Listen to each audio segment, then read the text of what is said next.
My fellow humans!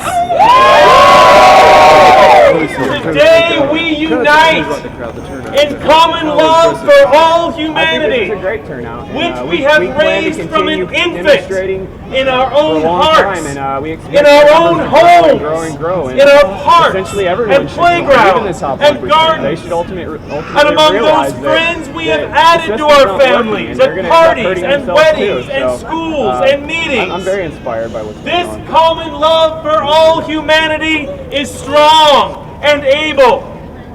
But until now, our common love was isolated, patchworked under many names, in neighborhoods that did not visit one another, in cities that looked at one another over heartbreaking distances. Our common love looked up at the oppressive clouds of fear who told us our common love was childish. In fact, we were told it is dangerous to cultivate a common love for all humanity when we have so many enemies waiting to kill us. Enemies such as drugs. We need protection from drugs, despite all evidence that the protection is worse than the drugs. And the right to privacy has all but vanished, thanks to the war on drugs, at least those drugs not manufactured by Pfizer and friends. And the war on drugs creates the underground economy and the violence from which we need protected, despite all the evidence that the protection is worse than the drugs, we were told. We need protection from drugs and from other enemies like terrorists who 10 years ago murdered 0.001% of our population in response to the foreign policy of our protectors. We need protection, we were told. We need our emails read, our phones tapped, our bodies x-rayed. We need protected, we were told, by the oppressive clouds of fear. And we alone need to carry the full weight of the tax burden so as not to penalize the job creators. We alone need to carry the full weight of the tax burden to support our protection. And once our protection is prioritized, there isn't enough money left for education or health care or food for those who are left in line when the living wage jobs are all taken. So stop whining and accept our protection, we were told, and our voices were too fragmented to reach the heavens in reply. But today we unite!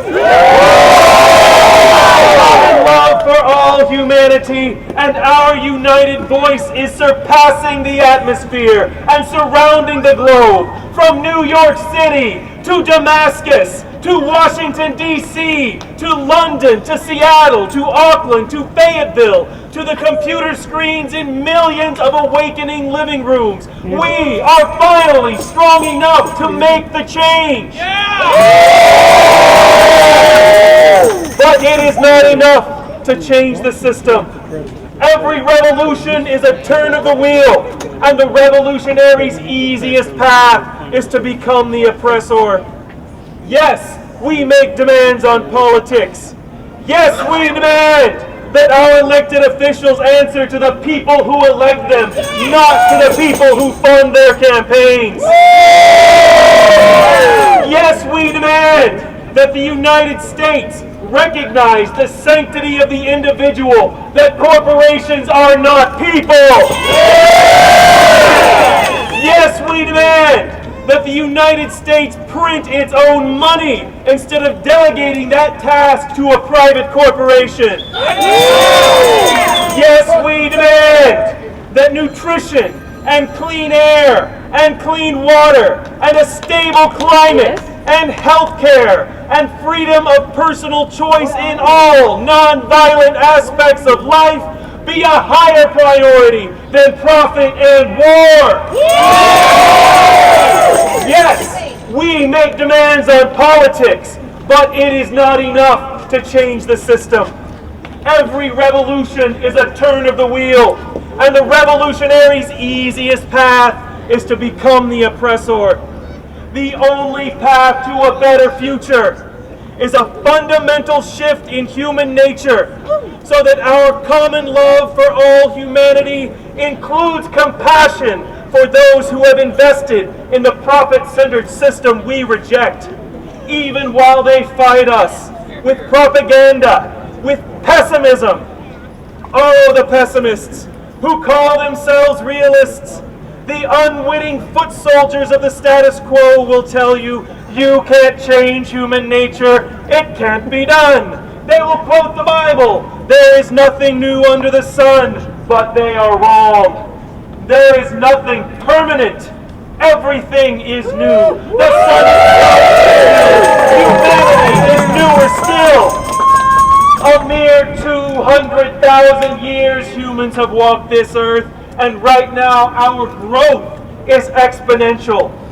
We are an adolescent race, and like adolescents, we will someday look back on this time and say, wow, I'm glad we survived that. Because we will survive. We will survive because we are strong. When we choose inspiration over rage, we are strong. When we choose cooperation over deception, we are strong. When we choose vision over the crippling effects of pessimism, we are strong. When we choose to add to the world's nutrition supply by learning to grow personal or community gardens and by supporting the farmers and the markets who help that make. When we choose to take our pleasures in moderation instead of blinding ourselves to all reality until the next fix, we are strong. When we choose to meditate instead of giving our precious attention to the endless clutter of distraction in our heads, we are strong. When we choose where to spend our money based more on the moral strength of the business and less on price or convenience, we are strong. When we choose to suspend our egos in pursuit of a higher goal, we are strong. When we commit to envisioning a better world, even knowing how easy it would be to give up and watch TV.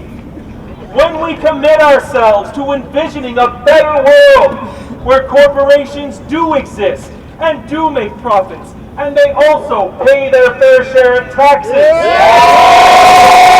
And they also pay every employee a living wage. And they also commit themselves, either voluntarily or through unwavering regulation, to operate in environmentally sustainable ways. And they also commit themselves, either voluntarily or through unwavering regulations, never to violate the basic human rights of any people anywhere on the globe.